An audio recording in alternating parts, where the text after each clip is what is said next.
Yeah. My favorite. It's Judd's Hockey Show. And welcome into Judd's Hockey Show. The Wild might be done, but Judd's Hockey Show is a long way from being done because, damn it, the playoffs are ongoing. There's still hockey being played by teams that are committed to the springtime. It's Judd, it's Jesse Pierce, of course, from Bar Down Beauties fame and also Score North, and Declan Goff, who is co-host, executive producer as well. All right, you guys. So I've been giving this some thought and watching the playoffs. And the second round's been weird because there's been a ton of blowouts, it seems like. It has not been nearly as captivating as the first round. But you know what frustrates me the most right now, Jesse, is this. The Seattle Kraken. Because I watched the Seattle Kraken play, and I think, why not the Wild? Like, why can't this be the Wild? They're not exceptional. They're okay. They're well coached. But in the regular season, the Wild was too. They're a gritty team. But you know what? The Wild was too. I think the Kraken are the poster child for my frustration of the Wild since 2015 not being at least in, and this is a pretty small ask, I think, at least in the second round. I don't blame you. I think Seattle it's very funny, right? Like this regular season, Seattle came out of nowhere with different pieces. I think the difference is, and I'm not trying to say to your point, Judd, that this is what the Wild did, but I spoke with some Seattle people and they're like, the players just really bought in this year. They really went all in on board. They wanted to be a part of Seattle. Now, again, that's not me slighting the Wild saying that guys didn't buy in, but I think there's that different mentality. I mean, Seattle, again, bottom of the barrel last year. And for them to be able to do what they were able to do again, make some moves, go sign some names, but still they don't have these superstar. I mean, Matty Beniers, sure, absolutely phenomenal, but they're composed of a lot of different pieces, much like the Minnesota Wild, where it's kind of plugging them in the right way. And again, coaching, I think, is a difference. Filip Gustavsson is playing fantastic. They have been, it's just, they're so peculiar to me. I can't figure them out. I can't figure out why them and not the Minnesota Wild, you guys. Yeah, 13 different players with double-digit goals for the Seattle Kraken this year. And to be honest, I don't think I could have named 5 Seattle Kraken players if Judd put me on the spot as of 2 minutes ago. They to Jess's point, they've kind of bought in. I mean, Dave Haxtell has a system. I remember him at North Dakota a lot when I was at St. Cloud. And on top of not just being a very frightening man to look at because he doesn't really blink and he looks through your soul, he's a really good hockey coach. He knows what he's doing with this kind of young Seattle Kraken team that's hodgepodge from an expansion draft and being obviously really bad last year. And, Grubauer, got paid by them after he left Colorado. But I mean, yeah, I think that's the frustrating part. You can see why other teams have been able to get through, especially in the East, and are in the positions they're in. But then you see a team like Seattle, who certainly isn't flashy, doesn't have any of the superstar players that we mentioned. But here they are, 2 games away from being in the Western Conference Finals. And of all the teams left, they just strike me as the one where I watch them play and I watch their approach and I think, oh, okay, yeah, that's doable. Like, the Oilers, I sort of get, are a different breed, right? Like when you've got McDavid and Draisaitl who can be paired at the drop of a hat. That's right, Dean Evison. Some people will pair guys and then split them up and then pair them again. But when you watch those guys play, it's like, okay, they're phenomenal. But Seattle's there's nothing Seattle is doing, in my opinion, that's like, you can't, the Wild couldn't. Okay. Grubauer, who's had like a bad or not great 2 years, has been great. So they're definitely getting the goaltending, just to your point up front, they're not dynamic, but to Declan's point, they get, diversified scoring. And so that's just the one where I keep going back because it always feels like there's a certain part of the Wild defenders or fan base that are like, well, they got goalied, right? They got goalied by Ottinger, or they did this or did that. And it's like, it can't always be an excuse. Maybe you get eliminated in the first round for a year or two. You got some excuses. But I think we're to the point now where you look at these other teams that are playing and say, okay, why are they still playing? Are they doing something like dynamically special that the Wild couldn't do? And I'll go back to this. This Wild team, in my opinion, was built 100% to make a playoff run. Like this was not the highly skilled team. And oh my God, if you can't score, you're done. That was last year. This was a team that Bill Gehring went and got the pieces and put them together for a playoff run, grind it out. Doesn't have to be dynamic, but it has to be effective. And, they fell short. And I think that internally, despite all the stuff that Bill said at his press conference to end the season, I think internally, Jesse, they got to be going through these same questions and saying, where do we end up short? And like with two very different teams in the past 2 years, like what is that step now to finally get past the first round? Well, and I think what Seattle's proving is that Dallas is beatable. Jake Ottinger is human, right? I mean, that's the thing that frustrated me throughout that entire series is Dallas is good. This is not to slight Dallas, but they weren't the hardest opponent that Minnesota could have faced. They didn't choose their shots correctly. Goal blocker side on Jake Ottinger. Quit with these low shots. Go up high over his shoulder. You'll score on him. That's not a problem. But yeah, I mean, there's obviously got to be kind of a look back at the past 2 years, not even just this past year, because 2 years now in a row, Bill Guerin has, as you said, Judd, given Dean Evson those pieces and has tried to do different things in two very different ways, right? We saw the very dynamic scoring, also get a first round exit, and then you see the grit first, get a first round exit. So it's trying to figure out what that looks like. And unfortunately, again, you're handcuffed for sure for the next 2 years. So you're going to have to rely on these young guys, which is a huge opportunity. It's kind of what Seattle has had to do too. They've had to rely. Matty Beniers is 19 years old. It's very rare for a young guy to come in and make the impact as he has, but it's not impossible, right? And it's not, and you don't have as many young players like that are going to be expected to carry that load for Minnesota because you're still going to have Kirill Kaprizov. Matt Boldy's a year older. Marco Rossi's coming in with a year of the AHL under his belt. Hopefully that helps in 2 years, in fact. But it'll be interesting to see what happens in this offseason. As we've talked about, things are going to have to change. And the way the NHL is trending with this younger, faster group of guys, that means the Minnesota Wild's going to have to change its approach too.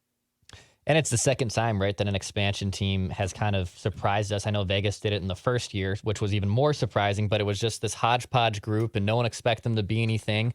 And then all of a sudden, here they are, making playoff runs and winning playoff games, upsetting teams that are a lot better than them with players that certainly aren't better than other teams from a skill standpoint, but they're still able to kind of buy in and figure out ways to win games, which, again, I think that's why it's probably really frustrating for Wild fans to see, because it's been mostly at least the same cast of characters, with some other additions and subtractions here and there, but your defensive core has been the same for the last 8 years.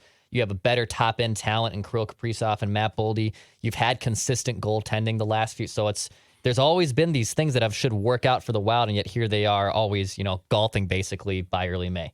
I think one thing that has become abundantly clear is you have to get, and this will probably start to take place through the natural progression of prospects, you have to get bigger on the blue line. The more I watch this league and how things operate, like that's the one thing the Wild really didn't do. So they didn't really change that. And they've got some size there. But when you look at some of these teams and the physicality, right? And it's not that these players are great, but they're big, they're heavy players. They play a very heavy style of game. And then, God bless him, you watch Spurge play. And, in January, Spurge is going to tear it up. It's going to be great. But you get to the playoffs. I think the most finesse guy at the end of the day, my goal would be this. If I'm Bill Guerin, Jesse, the most finesse guy that I would want is Brodin, because I think he's marvelous. Like I'm not going to, that guy makes plays that are great. So I'm not skating is incomparable. It's just phenomenal to watch the way he moves. I mean, we saw it a couple times this season when he has the time, he can just, the way he takes those strides and the way that he can cycle is fantastic. But I think he is the most finesse guy I would want. Like after that, I want tough. Dumba tried to play that way, but I still think that the injuries have short-circuited him a lot. But I want more guys that are probably slightly more talented. But to me, the ideal body and style, Jake Middleton. Like I love that style in the playoffs, but I want more there. And Spurge is not going to bring that. He's just not. Mm-hmm. I think Minnesota maybe got too hung up on trying to jumpstart the offense, getting the defensemen mixed into the offensive zone. We had talked about that was John Klingberg's high point. He didn't have any high points, in my opinion, now through for the Minnesota Wild, but it certainly wasn't defense first. Alex Goligoski, he had great zone entries from time and time again when he was able to play. But yeah, I think you do. You have the goaltending back there. The defense is where it needs to step up, because I think that was also the thing that probably wasn't discussed as much. There was a spout earlier this year, you guys, that the Minnesota Wild did that very defense first, and they looked good. Matt Dumba was playing his best. And it kind of, again, much like the offense too, dissipated throughout the playoffs for whatever reason. I think they relied too much on the goaltending, which you can't do. Those guys can only do so much of their job. So I think the other thing, the defense is going to have to learn how to play well in front of both goaltenders. They're both very different styles, but I think that also showed some marks on the defenses. They would get confused as to how to play with the rebound control and all of that. I think that's something that you really are going to have to educate your defensemen on as they enter into camp coming up at the end of August. And there always is times in the playoffs where just things change, how the game's played. And it seemed about 8-10 years ago, we kind of got away from bigger guys, and you saw a lot of, Johnny Gaudreau's, you saw a lot of smaller guys kind of making their way up and down the ice. And now it's kind of trended back to Judd's point of physicality and having big brutes and having people that can open up spaces and makes things a lot easier. And when you're the Wild and you're a super small team, you can only really rely on Ryan Reeves or Marcus Foligno to kind of lay the wood. Well, then that kind of means your superstar players and your guys who are expected to score goals end up obviously struggling to get there. So, yeah, I think they have to get bigger. And I liked the style on paper that the Wild were playing this year. I know it wasn't as flashy as last year's team, but it felt like that was a sustainable way to win playoff games. I mean, you're kind of seeing it with Seattle to a degree. You're seeing with other teams that it might not be the flashiest way, but we can win playoff games this way. This is how you win playoff series. And for whatever reason, the Wild still end up tripping on themselves. You need a Goldilocks year this year, right? Like the first 2 years ago, it was too much offense. Now it's too bad. Like you need that just right settled in for that's this year, you guys. Who's been taking all my pucks away? Yeah. That's exactly right. So I do have a goaltending question, Jesse. But before I get to that, I want to talk about our friends at Livia Weight Control Centers who have helped both Jesse and yours truly take off weight. I dropped 40 pounds more than a year ago now. Look at that. The guy on the left had a little jowly. The guy on the right, far skinnier. And that is thanks to my friends who have done a great job. And here's the thing. They're going to help you not only drop the weight, but they're going to help you maintain the weight loss. And if you join now, 3 months free plus a free gift during Livia's Client Appreciation Week, which ends on Friday. So don't delay. 855-GO-LIVEA, Livia.com, LIVEA.com. Jesse, your story is 20 plus pounds, correct? Yes. Right yeah. And can we get a shout out for that Bayside sweatshirt that you were wearing in that Do you like it? trimmed one? Yes. Absolutely. I'm an oddly big fan of a show that was on when I was like 23. Don't blame you. No, I've been loving my Livia experience. As I mentioned, it's been easy to continue going, keeping me energized, keeping me full, and getting ready for summer. We're going to take the boat out this weekend, I think, you guys, if the rain holds off. Let's go. Boating season is here. Awesome. You talk about a segue. Go for it, Dex. Roll the video because you know what? We are talking about boating season, and we are talking about it's time for throttle therapy on the land and water, and it all starts at the lodge. The Power Lodge. Cruise the water in luxury on a brand new, right there, gorgeous Bennington pontoon from Power Lodge. Enjoy sunset from the water, entertain the kids, as I'm sure Jesse's going to do, and float on the lake all summer long. It all starts at the Lodge, the Twin Cities' newest Bennington dealer, the Power Lodge, with locations in Brainerd, Onamia, Ramsey, and Miller Marine of St. Cloud. PowerLodge.com, MillerMarine.com. Do what the hockey people do. Get yourself a Bennington and enjoy the sunset and the relaxation. The brilliance there, guys. That wasn't even planned. Look at that. That was good, though. You like good segues. And I could see Declan's eyes like lit up. And I'm like, my God, we got to go for it. Great. And then I got the script out and it was just all, you know what that was? That's a line Dean would never break up. Yes. No matter how much we might start to struggle, he would never break us up because of that one great ad read right there. Mm-hmm. Goaltending. I got a question for you. So just to spin things to next year. So Gustavsson's almost certainly back with a new contract, probably a bridge because they can't afford more than that. Fleury's back, it looks like, for a final year. What does that mean for Jesper Wallstedt? Where do we think he is? Because, I mean, there's no question the ideal world, I guess, is a Gustavsson and Wallstedt world. And, the Flower rides into retirement. Jesse, does he need to play here next year, in your opinion, or are they okay with cooking him again in Iowa and allowing that thing to sort of just play out with the Flower? I think it's okay to let him cook, and I know we're all in such a rush to get these guys up here, but Yeah. Jesper is still transitioning to the North American sheet. That was kind of an issue for him, and he had mentioned it's just the way that he can laterally move and the way that his periph is. It's very different than what he is used to on the bigger sheet over in Europe. So I think it'll be okay. He definitely struggled at the beginning of last year. Finally found his feet. Finally got things under. Phenomenal season for Jesper, but I wouldn't hate seeing him up for a game or two, injuries related, those things happen. Right. But I think mostly they probably want him to just do one more full year in Iowa, get really assimilated to this game before popping him up here. Now, I'm not worried about, he's going to get stuck down there too long.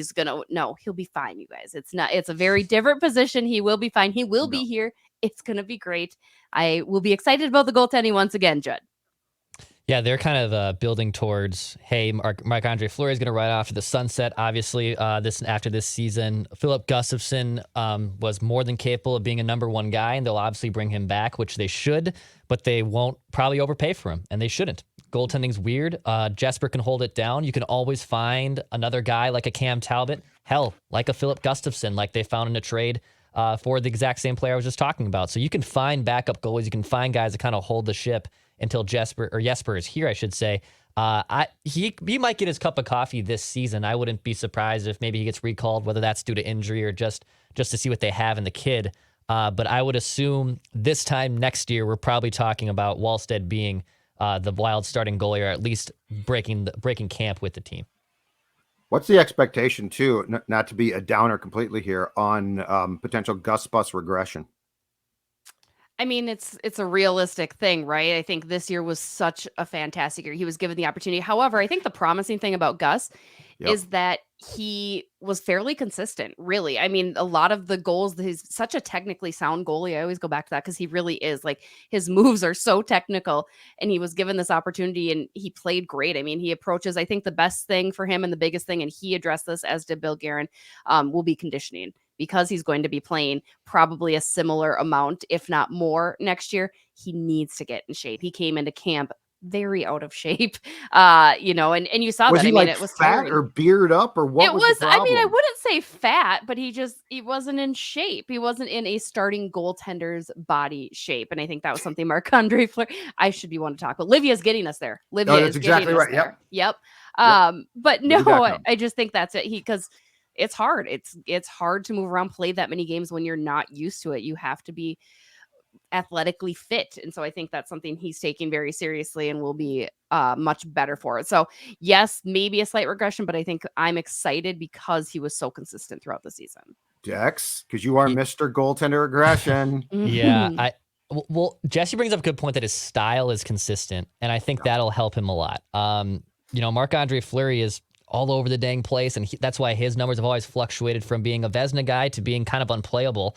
But he was damn good last year. Now, he got off to a weird start where he didn't look good at all in the first week or two of the season, and then around Thanksgiving, Christmas time, holiday time, he started playing a lot better. And I will say the guys he was playing as good as, which were some of the best goaltenders in the NHL, I don't see that happening again. But that doesn't mean I don't think he's going to be unplayably bad. Last year, his 5-on-5 save percentage was really good. His save percentage on the power play was also really good. So you kind of look at areas that will regress. And, will he be as good as he was on the power play last year, where he had a .917 save percentage, which is really high when the other team has a man advantage? So will that probably regress? Yes. And will that, kind of turn into a ballooning GAA? For sure. But I think in general, his style, to Jesse's point, as long as he stays in shape and just kind of plays his game, he should be a consistent, reliable goalie. Speaking of concerns, Jesse, is Kirill going home to Russia or staying here? Do we know? I saw that there were some comments right after the season, but it didn't look like they were very certain.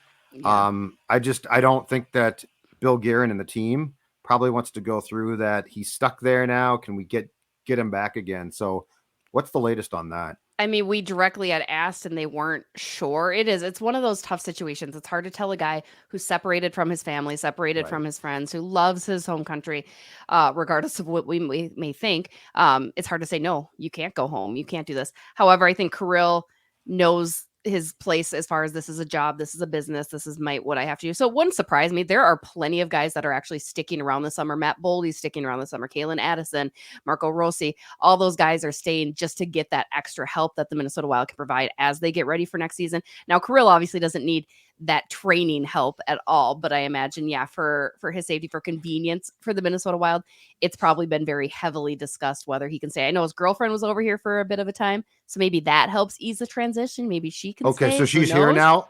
I don't know if she's here for sure. She was here for sure visiting anyway. Okay. But maybe that's, give him something to hang The out. Beauty League.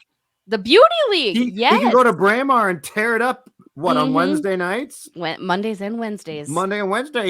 I mean, it's a great league, dude. Go tear that thing up. Score 700 goals and come back for training camp. Yeah. Just an idea. We'll give you a place in Edina too. Okay. Very nice, Kirill. Final talking point that I want to bring up, and I talked about this with Declan and Phil on Mackey and Judd as well, but here is my opinion. I am done with draft lotteries. And I'm not saying this because I'm upset about the Blackhawks. Connor Bedard is a generational player. I got some comments saying, Lafreniere with the Rangers ain't so great. You don't know Bedard's going to be good. No, this kid's a generational talent. He's a McDavid type. He's going to be great. And I'm not saying this because I'm bitter about this. I'm saying this because I don't think this league, basketball too, but there is so much question about, is it fixed? Did the Blackhawks fit? Were they, because it's going to help get them now back on national TV. If you're going to suck for 82 games, like if you're going to bite the bullet and be that bad, I don't think that it takes away from tanking. So I don't think that we have seen, if the thing was, well, the Blackhawks are going to try real hard. The rosters are too stripped down. We'll start with Dex and then go to Jesse here. But do you subscribe to this being a good idea still, or did the Ducks just deserve to get the pick because they had one fewer point than Chicago, I think? I don't know how I feel about the draft lottery. Sometimes I think it's good just because, it's going to stop teams from consistently taking, and it gives other teams an opportunity to potentially get a better pick. That being said, if I was a Ducks fan and I had to watch the Ducks be the Ducks, and I know Chicago stunk too, so it's not to say both those teams deserved one or the other. Right. I'd be pretty pissed, especially when it was a Connor Bedard draft and a guy who's probably going to be a superstar player. And of course, it's Chicago. Right.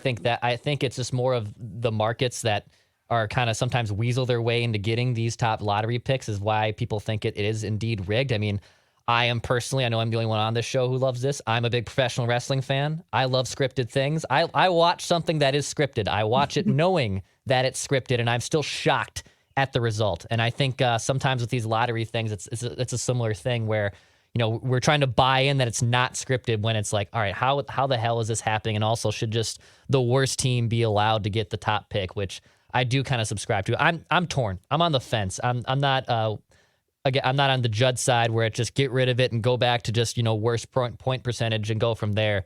But it is kind of interesting how it always ends up working out for the other teams that shouldn't be getting the number one pick. And not because it was Chicago. I wanted Connor Bedard and Trevor Zegras in Anaheim. I think that would be so much fun. They have all these different people, Troy Terry, all of it. I really, really wanted that. Plus, it'd be so good for the game. I'm all about growing the game. And it's Chicago. It's just come on. I don't even know that they should have a first round pick given circumstances surrounding their organization, right? No, I don't. I'm kind of like Dex. I'm not here or there on it, but maybe give it to the worst team. Just don't give it to Chicago. How about that? We just say, no, Chicago, you're not allowed. Well, they could have been stripped of that pick. They should have been. You're not wrong about that. Teams have lost their first round pick for far less than what happened in Chicago. So the Coyotes lost a first round pick for what? Doing something illegal about the combine. Unauthorized combine thing. People don't even know about that combine. And the Blackhawks have what amounts to 100% as a scandal. Mm-hmm. And they don't lose a first round pick. But I don't think, to Dex's point, I don't think it stops tanking. I don't think we're seeing any sign of, I'm not going to, I'm going to try harder now. The Blackhawks stripped that thing down. And they really tried to finish last. And they didn't succeed, and they still get the pick. And I'm with you. You know what? Bedard playing 9:30 starts with the Ducks wouldn't thrill me, but you're right. You put him on that team, Jesse, and you give him in that part of the country, it's going to draw a ton of people. Yeah. So you're not wrong. I think Chicago saw a huge uptick already in their season ticket holders, all of that stuff too. I mean, so wherever he was going to go, no question, it was going to rejuvenate that fan base. But yeah, you'd think, I mean, Arizona would be the other one, right? Like, oh, put them in the desert and see. But I think Gary Bettman knows that isn't going to work. Are they going to get that building that they've been trying to get? If they don't get that, they're going to have to move at some point in time. That's one of the damnedest things I've ever seen. The league has bent over backwards every year trying to make that work, and they're in a college arena and they're stuck there. I mean, I don't get it. All right, Jesse, thanks much. Great stuff. When is the next Bar Down Beauties episode coming up? Next Monday. We just had one drop this week with Kevin Gorg, and then we've got Charlie Coyle on next week to talk. He's my favorite, just to maybe rib him a little bit about that Bruins squad of his. So should be funny how Ryan Donato's on Seattle now, contributing to the Kraken, and the Wild got nothing for that. All right, we're done. Judd's Hockey Show. I'm sure we're back soon, if nothing else, next week with Jesse. He's Declan. She's Jesse. I'm Judd. We'll talk to you later.